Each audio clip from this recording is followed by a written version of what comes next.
जीव के जीवन में विपत्ति तभी आती है जब उसके जीवन से सत्कर्म भजन कीर्तन बंद हो जाता है। प्रेम से कहिए जय श्री राधे, जय श्री राधे। तब जीव के जीवन में विपत्ति आती है। यदि प्रभु याद रहे, सत्कर्म याद रहे, गलत कर्म ना हो, तो विपत्ति कभी आए ही ना।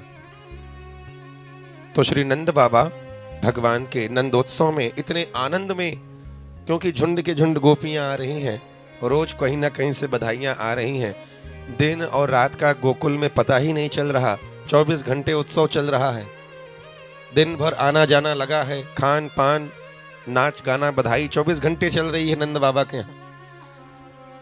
गर्ग संहिता में तो गर्ग जी ने बताया है कि ये नंदोत्सव कई महीने तक चला, बड़े विस्तार से वर्णन किया है नंदोत्सव का। यहाँ भागवत जी में तो थोड़ा संक्षेप में है नंदोत्सव, लेकिन गर्ग संहिता में श्री गर्गाचार्य जी महाराज ने बड़े विस्तार से वर्णन किया है। अब नंद बाबा नंदोत्सव में इतने मगन हो गए, इतने आनंदित हो गए कि कंस को जो वार्षिक कर चुकाना था वो भी भूल गए। प्रेम से कहो जय श्री राधे। हमको आपको संसार के कार्य में अपना मूल कार्य नहीं भूलना चाहिए। संसार का कार्य करो, गृहस्थी का कार्य करो, गलत नहीं है, लेकिन गृहस्थी के काम में अपना जो मुख्य काम है आत्मचिंतन, आत्मकल्याण, यदि वो भूल गए तो समझना, तुलसीदास जी कहते हैं, नरतन पाई विषय मन देही, पलट सुधाते सठ विष लेही। मानव तन पाकर जो आत्मकल्याण, आत्म जिज्ञासा प्राप्त करने का, तुरीयावस्था आत्मस्वरूप प्राप्त करने की जो प्रयास भी नहीं करता, तुलसीदास जी कहते हैं उसके जैसा तो मूर्ख कोई नहीं है। सठ है, कहीं पलट सुधाते सठ विष लेही, और सो परत्र दुख पावई, सिर धुनि धुनि पछताहि, काल ही कर्म ही ईश्वर ही मिथ्या दोष लगाए। तो जीवन में जिस कार्य के लिए आए हैं वो कार्य हमें नहीं भूलना चाहिए।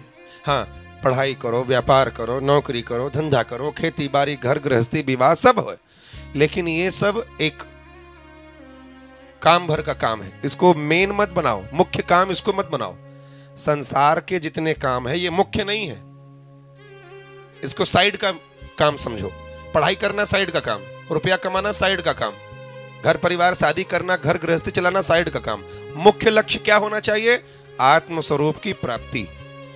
आत्मस्वरूप की प्राप्ति मुख्य होना चाहिए, और संसार के सारे कार्य किनारे। मैं आपको उदाहरण से समझाता हूं।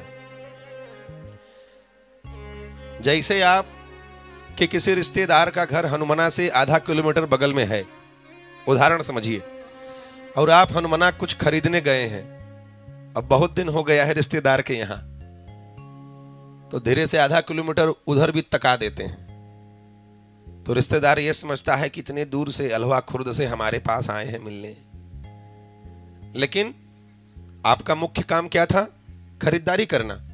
और जिस रिश्तेदार के यहां आप गए वो साइड का काम था कि आए हैं तो चल दें, लेकिन मुख्य काम खरीदारी थी। ऐसे ही संसार में मुख्य काम भगवान का भजन, चिंतन, आत्म कल्याण की जिज्ञासा होनी चाहिए, और संसार के जितने कार्य हैं ये साइड का काम होना चाहिए। प्रेम से कहो जय श्री राधे, जय श्री राधे।